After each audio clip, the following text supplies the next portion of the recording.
It's time for the Newsmaker Show on AM 1480 WLEA. Here's Brian O'Neill.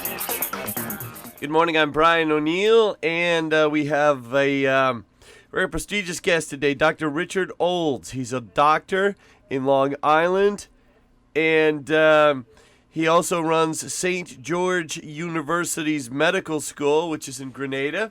Our topic today, the lack of primary care doctors in America. Dr. Olds, thanks for joining us. I'm happy to do so. Well, Dr. Olds, the lack of primary care physicians in America, why is that a problem right now? How did that get started? Well, interestingly, it's a unique problem in the United States because if you look at most other industrialized countries of the world, they don't have a shortage of primary care doctors.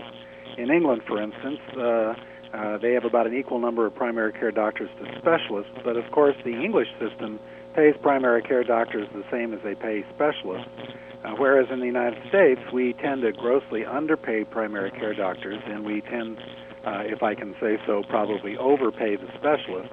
And that increasingly is skewing the graduates of medical schools to go into the more lucrative fields and not go into primary care. So this has been going on for, decades, but it's gotten particularly acute now as most of the older physicians in the United States that have a higher percentage of primary care doctors begin to retire.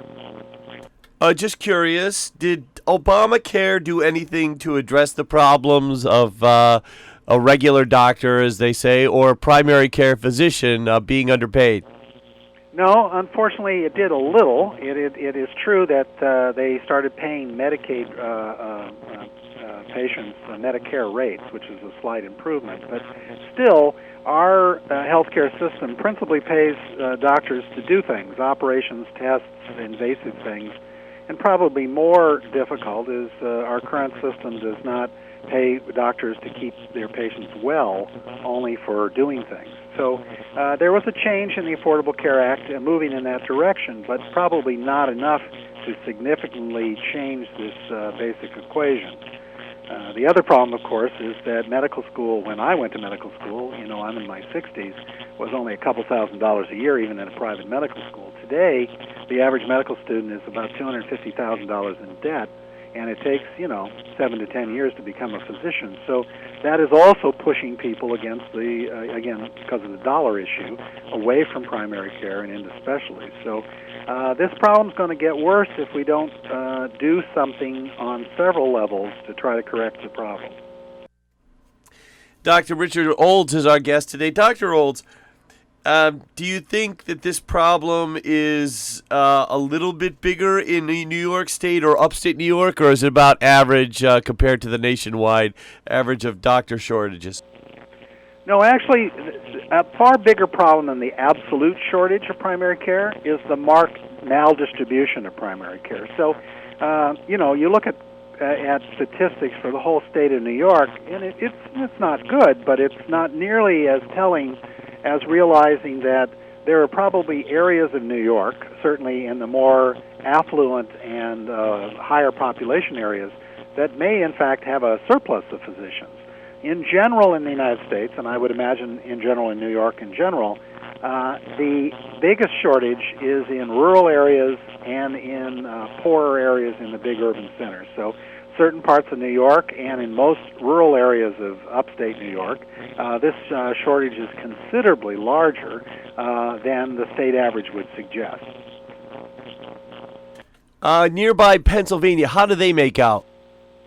Well, most big states are in the same boat. If you look at in Pennsylvania, probably there's a surplus of doctors along the main line outside of Philadelphia. And yet, if you go into rural areas of Pennsylvania or smaller cities like Harrisburg or those other communities, you'll find physician shortages.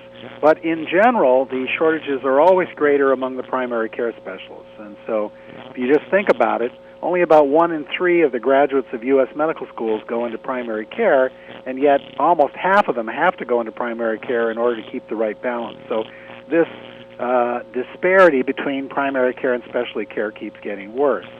Now, it's not absolute. There are some specialties that are in even greater short supply than primary care. The classic one is geriatrics, with an aging population, there are probably fewer geriatricians compared to the growing size of elderly individuals. And there are certain specialties, like pediatric psychiatry and stuff that are also in extremely tight demand. But the point is, we're not turning out doctors that match what societal needs are. And we've got to start doing that, or this shortage is already impacting the care of Americans. Have you talked to anyone in the House or Senate or the White House about the possibility of legislation to, I guess what you'd want to do is raise the salaries for primary care doctors?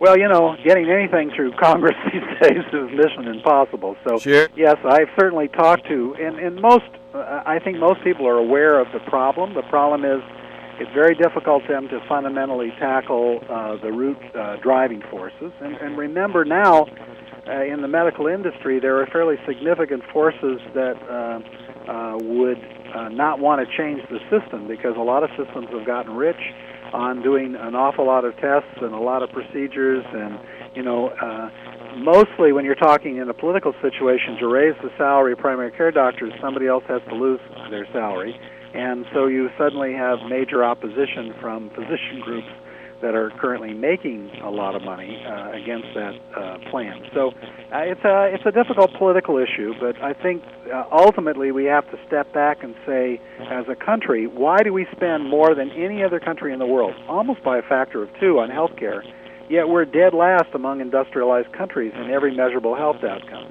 And it's because we don't do a very good job of keeping our population healthy, of managing chronic diseases.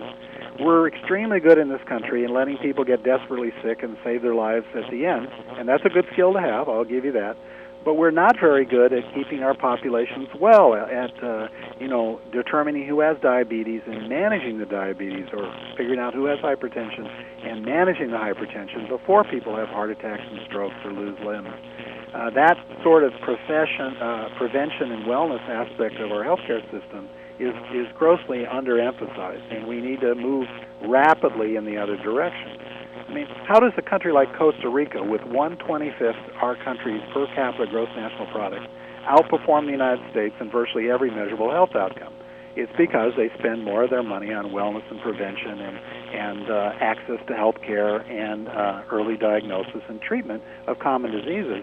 If a little country like Costa Rica can do it, it's amazing to me that we can't get America to change. But it is a politically difficult thing to do, but this problem's not going to go away. Talking with Dr. Richard Olds, a long-time, I suppose a way to sum up your resume, doctor, is a long-time doctor who's also heavily involved in the education of doctors.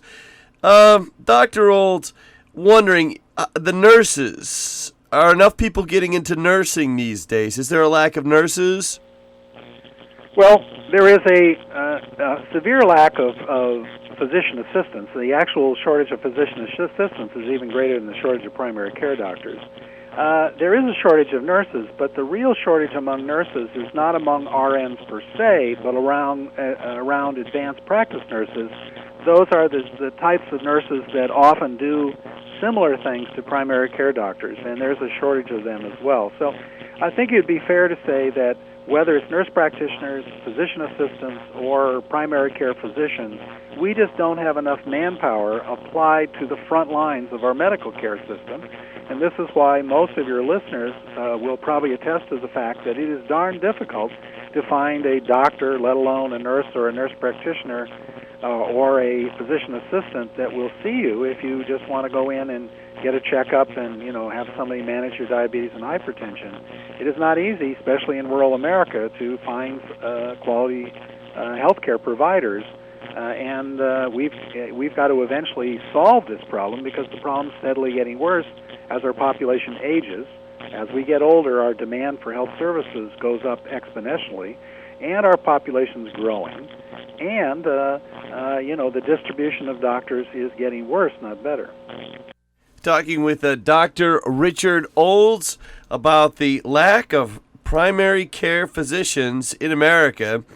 I'm going to ask him how things are with military doctors And how do you encourage young people, the teens graduating from high school who are looking at going to college, into going to med school to become a primary doctor? The Newsmaker Show continues after this news break.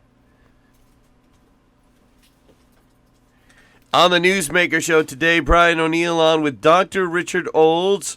He runs St. George University in Grenada and has extensive experience in the medical school profession. Doctor, wanted to ask you, the military, you think of the old TV show MASH there from the 1970s, Dr. Hawkeye Pierce, played by Ellen Elda. The military doctors, is there a shortage there? No, the military has managed to maintain a pretty good both cadre of physicians and of a distribution of specialties, in part because the military pays the tuition in medical school for individuals that go into the military medicine program, and then they generally serve, 20 years, as many veterans do in the system. Now, having said that, we have stressed the military system several times so that during, for instance, the Iraq War, we did not have enough physicians in the military, and we actually canceled the deferment for medical schools for medical students. A few people actually know that we actually took physicians out of training programs during some of those wars to meet those healthcare needs. But in general, the military keeps a good pulse on this by basically dealing with it by enlisting students before they go to med school, paying for their tuition. In return for that, they owe service to the military. So the military is in much better shape and has a better distribution of specialties by need than the civilian population does.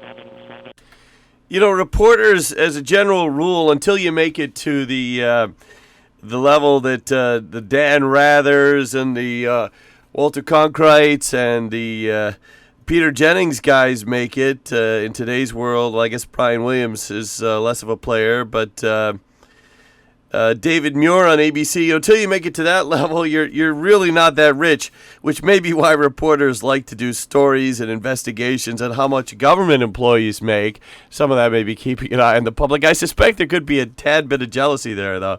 But anyways, I think a lot of people perceive all doctors as rich when they're outside of the medical field. Maybe not all people perceive it, but I think some people think, wow, doctors, wow, that's a lot of money. But Dr. Richard Olds says maybe for the doctors who have a specialty, but for the regular MDs, maybe not so much the case. Would that be right, Doctor? Well, you have to look at what goes into it. I mean, obviously, to get into medical school, you have to be both very bright and really, you have to be a top-flight student. You have to go to 4 years of college, then you go to 4 years of medical school, and then typically you train for at least 3 years and up to 7 years in residency training programs before you actually get a reasonably paying job. So there aren't that many professions that have that much front-end education. And then remember, medical school per se, the average indebtedness to a U.S. student in a private medical school is about $250,000 in debt. So when you look at an average starting salary of a primary care physician, which is probably about $175,000 a year, on the one hand you say, hey, that's a pretty good salary. But for people that are in that intellectual group in college who could do virtually anything professionally, who have trained for that many years and are that much in debt, that doesn't necessarily equate into an attractive salary. And then remember that doctors work very hard for that amount of money. Doctors are on call. Doctors are seeing patients every day. This idea that doctors sit around and eat bonbons and play golf on Wednesday is clearly not a reality for physicians. They work darn hard, and we give them a ton of paperwork and other things that they have to do to earn that money. So if you look at what physicians, for instance, are paid in England, now English has a different system, but the average primary care doctor in England probably gets paid almost twice what the average primary care doctor in the United States does, and probably sees considerably fewer patients. So, I don't think U.S. physicians, certainly not U.S. primary care physicians, are overpaid. In fact, I think most people would realize that they're actually underpaid. So, ultimately, people go into primary care fields not so much for the money, but what is true is that medicine is an immensely rewarding field. You get to help people. Everybody wins when things go well. It's not an adversarial role. Generally, physicians are very well respected, and I've enjoyed being a physician my entire life, and so I think it's a very rewarding field, but it is not a particularly lucrative field from that standpoint. Talking with Dr. Richard Olds about the lack of primary physicians nationwide, how about the issue of malpractice accusations, in particular false accusations? Is that something that drives up costs? It must be something that, keeps doctors pretty fearful.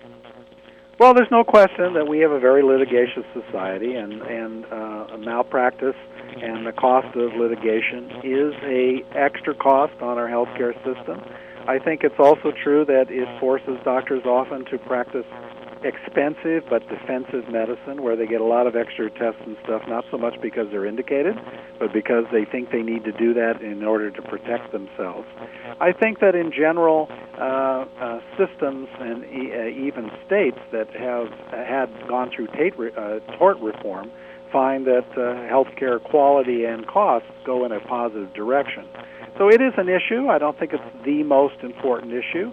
I think probably equally corrosive is the fact that we pay in the United States not for keeping people healthy, but we pay for doing things to people, and then somehow we're shocked that we do far more to our patients than any other country in the world does. So, in a sense, we have the healthcare system that we pay for.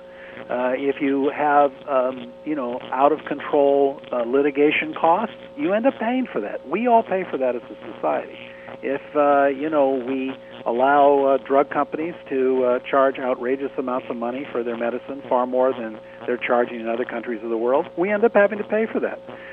These are all forces that have adversely affected that equation of we're a very expensive healthcare system, and we, from a comparative standpoint, we're not all that good from population-based statistics on quality. So, all of those things could be fixed. I don't think that they're fundamentally the worst problem. I think the fact that the average person in the United States has difficulty these days now finding a primary care physician to manage straightforward health problems is a very direct problem in our country, and it's far worse in rural areas and in underserved areas in the United States, and that is a specific issue that needs to be addressed.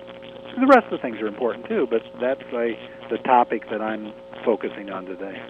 A moment ago you touched on what some people call big pharma, the big pharmaceutical companies charging a lot. How about insurance companies and the role they play in medicine in America? Do you think insurance companies are helping or hurting, maybe a combination of both, as far as the system goes? Well, we have a system that requires health insurance because we rejected as a country the idea of a single payer or universal health care. You realize that virtually every country, in the industrialized country now, England, Germany, France, etc., Japan, Australia, has some sort of universal health care coverage for everyone. And then those people that want, higher quality coverage or, more bells and whistles, they can pay to have private insurance on top of that.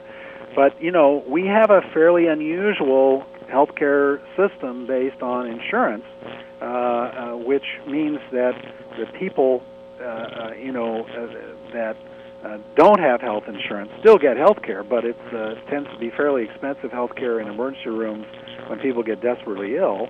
And we don't have universal coverage of people, and we have lots of different commercial insurance that all have their own rules and create tremendous amounts of paperwork.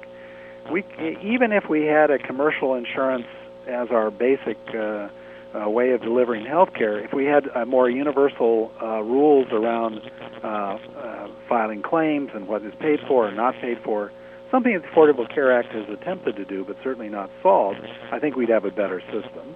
And the insurance industry per se makes 15 to 20% off the top on insurance premiums. So obviously they're making money off the system as well.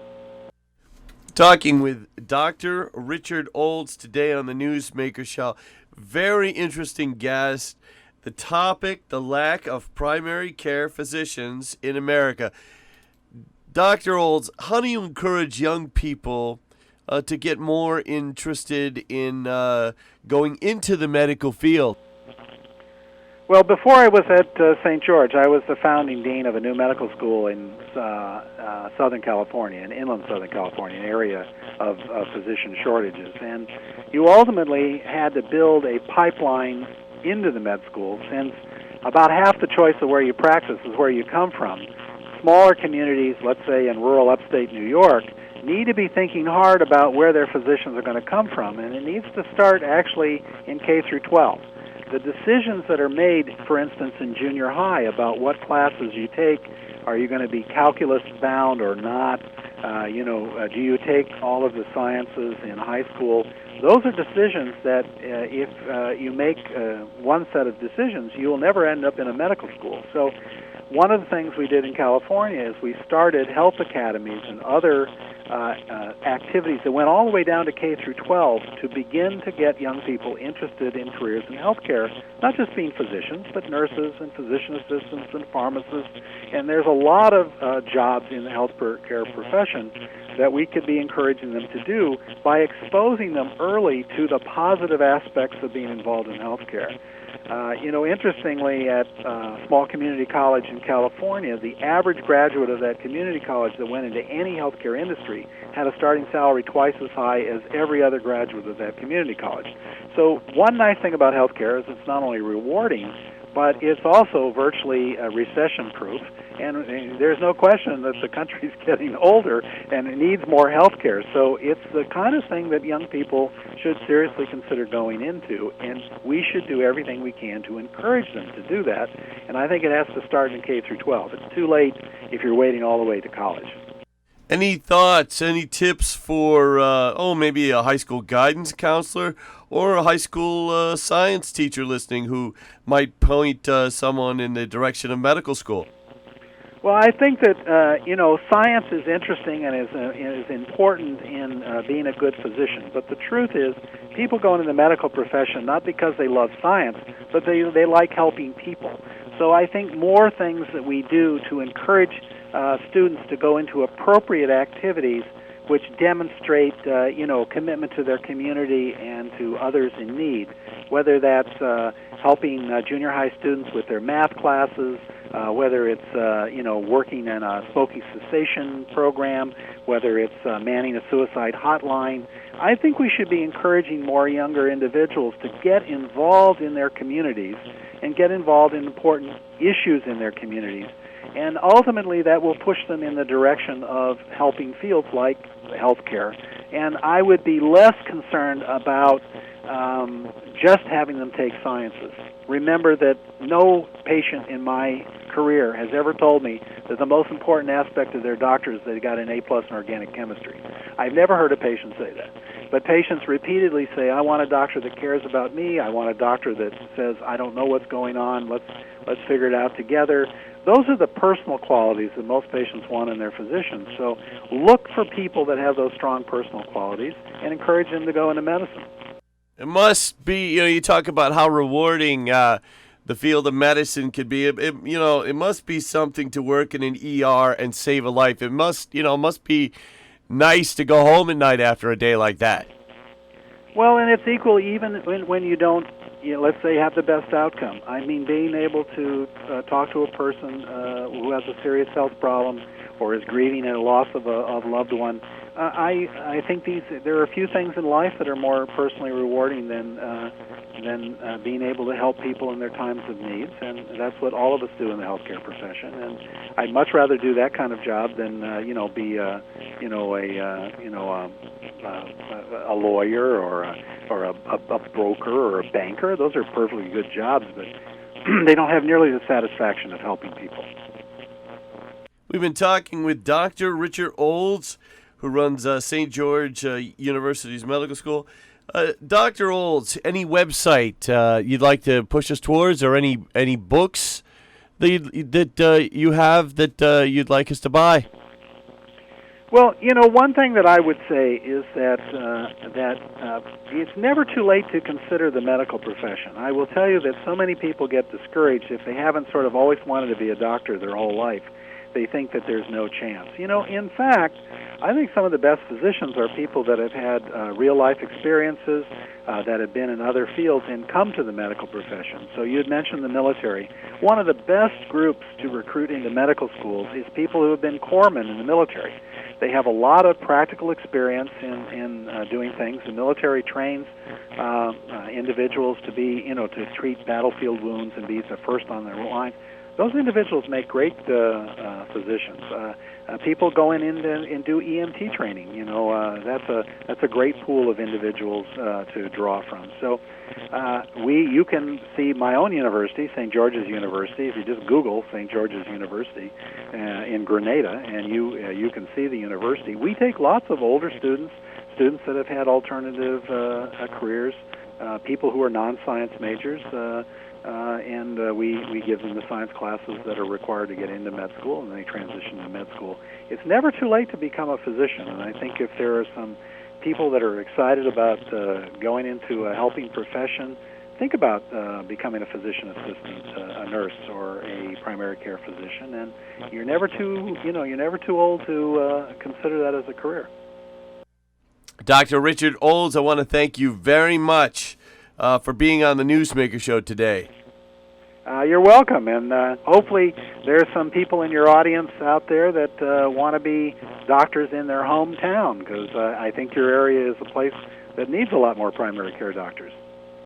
Dr. Olds, thanks for joining us. It was a very informative show. Thank you.